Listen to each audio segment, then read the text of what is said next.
Hello good morning नमस्कार दोस्तों, स्वागत है आपका आज के मुख्य समाचारों में। यहाँ आपको देखने को मिलेगी सुबह से शाम तक की ताज़ा खबरें ब्रेकिंग न्यूज़ अपडेट के रूप में। तो दोस्तों वीडियो शुरू करने से पहले आपसे एक छोटी सी रिक्वेस्ट है, अगर आपने हमारे यूट्यूब चैनल को सब्सक्राइब नहीं किया है तो सब्सक्राइब जरूर कीजिएगा। तो चलो दोस्तों शुरू करते हैं आज के पहले मुख्य समाचार। राम रहीम की पैरोल पर बवाल, हाईकोर्ट के एडवोकेट का हरियाणा CS को लीगल नोटिस, पैरोल रद्द कर नए गाने पर बैन लगाए सरकार। तो दोस्तों साध्वियों के यौन शोषण और हत्या के दोषी राम रहीम की पैरोल पर बवाल बढ़ गया है। तो दोस्तों पंजाब और हरियाणा हाई कोर्ट के एडवोकेट HC अरोड़ा ने हरियाणा के चीफ सेक्रेटरी को लीगल नोटिस भेजा है। तो दोस्तों उन्होंने राम रहीम की पैरोल तत्काल रद्द करने की मांग की है और इसके अलावा राम रहीम के दिवाली पर रिलीज गाने नित्य दी दिवाली पर भी रोक लगाने की मांग की है। और दोस्तों एडवोकेट ने कहा है कि पैरोल पर बाहर आए डेरा प्रमुख को लोकप्रियता हासिल करने की अनुमति नहीं दी जानी चाहिए। और दोस्तों आपको बता दें कि चंडीगढ़ के वकील HC अरोड़ा ने हरियाणा के CS को भेजे नोटिस में कहा है कि राम रहीम को साध्वियों के यौन शोषण और हत्या के मामले में दोषी ठहराया गया है और हरियाणा सरकार ने उन्हें 40 दिन की पैरोल दी थी, जिसके दौरान वह यूपी के बागपत में रहकर सत्संग कर रहा है। और दोस्तों एडवोकेट ने राम रहीम के ऑनलाइन सत्संग पर भी सवाल खड़े किए हैं और दोस्तों उन्होंने कहा है कि इसमें सत्ताधारी दल BJP और विपक्षी दलों के नेता राम रहीम से आशीर्वाद ले रहे हैं। इससे पंचायत चुनाव और आदमपुर उपचुनाव की निष्पक्षता पर भी सवाल खड़े हो रहे हैं। इसी के साथ दोस्तों चलते हैं आज के अगले मुख्य समाचार की ओर। पहले भैंस फिर गाय, अब बैल से टकराई वंदे भारत। गुजरात के अतुल रेलवे स्टेशन पर हुई घटना, ट्रेन का सामने का हिस्सा टूटा। तो दोस्तों देश की सबसे तेज ट्रेन वंदे भारत शनिवार को हादसे का शिकार हो गई है। तो दोस्तों यह हादसा गुजरात के अतुल रेलवे स्टेशन के पास हुआ है। तो दोस्तों जब मुंबई से गांधीनगर जा रही ट्रेन के सामने बैल आ गया और टक्कर से ट्रेन का आगे का हिस्सा टूट गया। हालांकि दोस्तों कुछ देर रुकने के बाद ट्रेन फिर से रवाना कर दी गई। वही दोस्तों अक्टूबर में वंदे भारत अब तक 3 बार मवेशियों से टकराई है। तो दोस्तों रिपोर्ट के अनुसार बता दें कि यह घटना सुबह 8:17 पर हुई थी, जब वंदे भारत एक्सप्रेस वलसाड़ा के अतुल रेलवे स्टेशन से गुजर रही थी। तभी दोस्तों उसके सामने एक बैल आ गया और उसके टकराने से ट्रेन के सामने का हिस्सा टूट गया है। वही दोस्तों घटना के बाद ट्रेन करीब 26 मिनट तक स्टेशन पर खड़ी रही, जिसके बाद उसे रवाना किया गया। वहीं दोस्तों आपको जानकारी के लिए बता दें कि देश की पहली high speed train Vande Bharat express अभी 3 रूटों पर चल रही है, दिल्ली से वाराणसी, दिल्ली से कटरा और दोस्तों अभी 30 सितंबर को गुजरात के गांधीनगर से मुंबई के लिए वंदे भारत एक्सप्रेस की सेवा शुरू हुई है। तो दोस्तों वंदे भारत एक्सप्रेस देश की सबसे तेज गति वाली ट्रेन है। इसी के साथ दोस्तों चलते हैं आज के अगले मुख्य समाचार की ओर। छठ का प्रसाद बनाते समय सिलेंडर में आग लगी। आग बुझाने गए पुलिस वालों ने जैसे ही पानी डाला, जोरदार धमाका हो गया। 30 जख्मी, 10 गंभीर।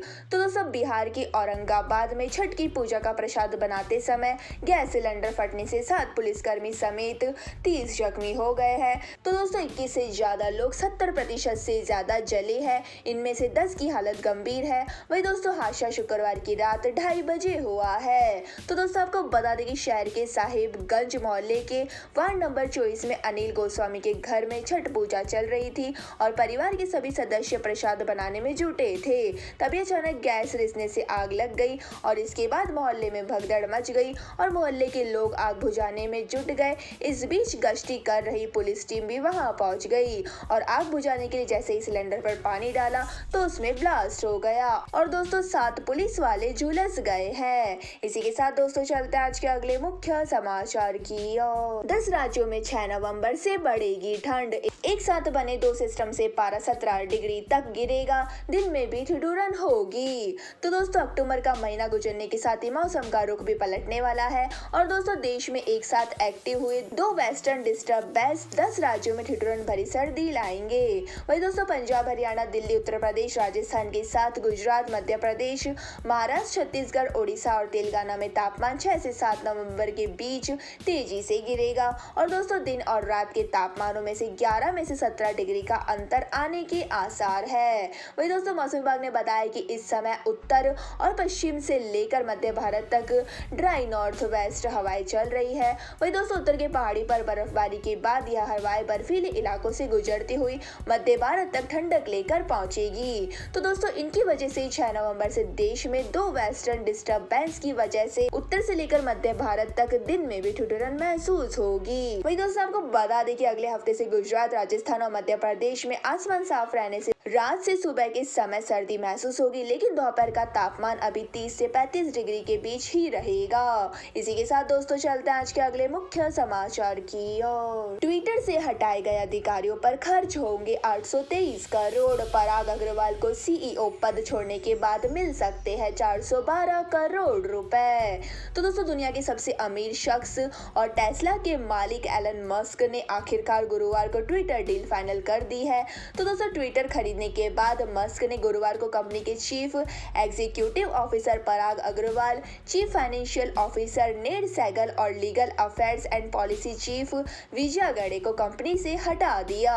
तो दोस्तों आपको बता दें कि रिपोर्ट के अनुसार ट्विटर तीनों अधिकारियों पर हर जाने के तौर पर कुल $100 मिलियन यानी 823 करोड़ रुपए खर्च करेगी। तो दोस्तों इनमें पराग अग्रवाल को सबसे ज्यादा $50 मिलियन यानी करीब 412 करोड़ मिलेंगे। वही दोस्तों नेड सैगल को $37 मिलियन और विजया गड़े को $17 मिलियन यानी करीब 140 करोड़ रुपए कंपनी देगी। वही दोस्तों रिसर्च फर्म इक्विलियर ने अप्रैल में कहा था कि अगर अग्रवाल को टर्मिनेट किया जाता है तो उन्हें $4.2 करोड़ यानी 346 करोड़ रुपए मिलेंगे। वही दोस्तों इक्विलियर ने उनकी बेस्ट सैलरी और बाकी इक्विटी अफोर्ड के आधार पर यह आंकलन किया था। तो दोस्तों बता दें कि पिछले साल नवंबर में जैक डॉर्सी के इस्तीफे के बाद पराग अग्रवाल को कंपनी का सीईओ बनाया गया था और पराग नवंबर में सीईओ बनने से पहले ट्विटर के चीफ टेक्नोलॉजी ऑफिसर थे। इसी के साथ दोस्तों चलते हैं आज के अगले मुख्य समाचार की ओर। निवेशकों के अच्छे दिन, एफडी पर ब्याज बढ़ने से बैंकों की ओर वापस लौट रहे निवेशक, 7.50% तक ब्याज दे रहे बैंक। तो दोस्तों रिजर्व बैंक द्वारा रेपो रेट बढ़ाए जाने के बाद अधिकांश बैंकों ने कर्जे पर ब्याज दरें बढ़ाने में तेजी दिखाई है, लेकिन दोस्तों जमा दरों में भी बढ़ोतरी के लिए उत्साह नहीं दिखाया। तो दोस्तों बैंक ऑफ बड़ौदा की ताजा रिपोर्ट के मुताबिक आपको बता दें कि 2021 और 22 के दौरान कुल वित्तीय निवेश में म्यूचुअल फंड और इक्विटी के हिस्सेदारी वित्त वर्ष 2019 से 20 के क्रमशः 2.6% और 1.1% की तुलना में बढ़कर 6.3% और 1.9% हो गई है, जबकि दोस्तों बैंक जमाव की हिस्सेदारी इस दौरान 34.4% से घटकर 25.5% रह गई है। तो दोस्तों अब कर्ज की तुलना में डिपॉजिट कम होने से बैंकों ने भी एफडी और अन्य जमा पर ब्याज दरें बढ़ानी शुरू कर दी है। तो दोस्तों इसे खास तौर पर डेट म्यूचुअल फंड के निवेशक एफडी की तरफ लौट रहे हैं। वही दोस्तों आपको बता दें कि रेपो रेट बढ़ने के बाद सरकार ने 1 अक्टूबर को पोस्ट ऑफिस की कई स्मॉल सेविंग स्कीम पर मिलने वाले ब्याजों में बढ़ोतरी की थी और दोस्तों 2 साल के टाइम डिपॉजिट पर ब्याज दर को 5.5% से बढ़ाकर 5.7% कर दिया था। इसी के साथ दोस्तों चलते हैं आज के अगले मुख्य समाचार की ओर। दिल्ली में इंडिगो प्लेन के इंजन में लगी आग, बेंगलुरु के लिए टेक ऑफ करते समय उठी चिंगारियां, सभी 184 यात्री सुरक्षित। तो दोस्तों दिल्ली एयरपोर्ट पर शुक्रवार रात 9:45 पर इंडिगो एयरलाइंस की फ्लाइट के इंजन में टेक ऑफ के दौरान आग लग गई है। तो दोस्तों खतरे को भांपते ही पायलट ने इसे रनवे पर ही रोक दिया।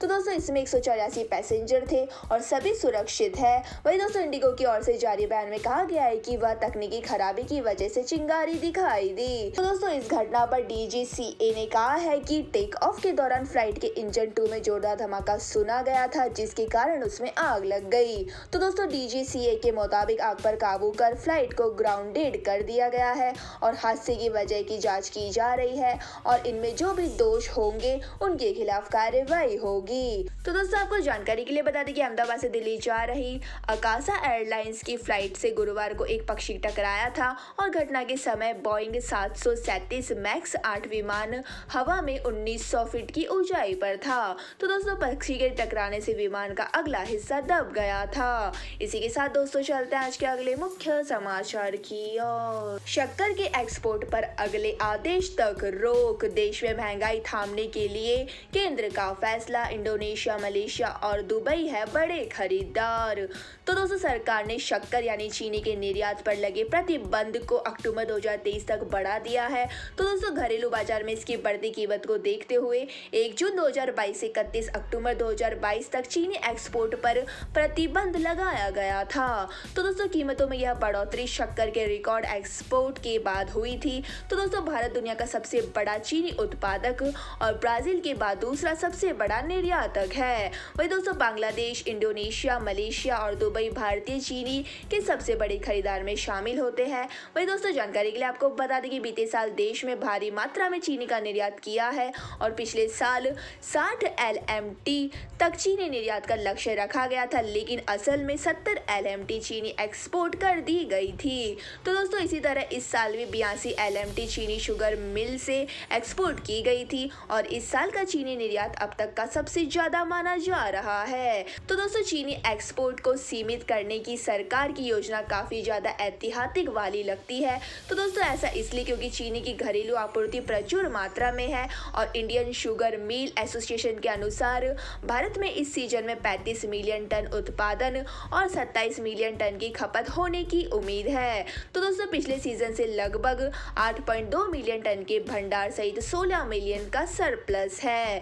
इसी के साथ दोस्तों चलते हैं आज के अगले मुख्य समाचार की ओर। फेसबुक ट्विटर पर सख्ती की तैयारी, सरकार से कर सकेंगे सोशल मीडिया प्लेटफॉर्म की शिकायत, 3 महीनों के अंदर बनेगी ग्रीवांस कमेटी। तो दोस्तों सोशल मीडिया यूजर्स अब जल्द ही ट्विटर और फेसबुक जैसे प्लेटफॉर्म की केंद्र सरकार से शिकायत कर सकेंगे। तो दोस्तों सरकार आने वाले 3 महीनों में एक ग्रीवांस कमेटी का गठन करने जा रही है। तो दोस्तों केंद्र सरकार ने शुक्रवार को गजट नोटिफिकेशन जारी कर इसकी जानकारी दी और दोस्तों इन कमेटियों को बनाने को लेकर पिछले साल से ही कवायद चल रही थी। तो दोस्तों IT मंत्रालय सोशल मीडिया कंपनियों से इस विषय पर कई बैठकें भी कर चुका है और दोस्तों बता दें कि कोरोना के दौरान ट्विटर ने सरकार की शिकायतों पर यह कहते हुए ध्यान देने से मना कर दिया था कि उस पर भारत के कानून लागू नहीं होते। तो दोस्तों सरकार की तरफ से बनाए जाने वाली कमेटी डिजिटल मॉडल पर काम करेगी, यानी दोस्तों ऑनलाइन सुनवाई होगी और देश का प्रत्येक नागरिक इस पैनल में शिकायत कर सकता है और दोस्तों पैनल जिस प्लेटफॉर्म के खिलाफ फैसला जारी करेगा उसे अपनी वेबसाइट पर पब्लिश करना होगा।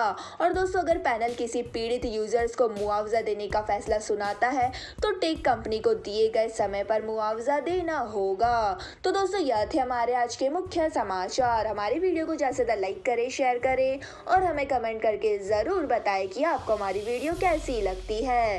धन्यवाद। जय हिंद।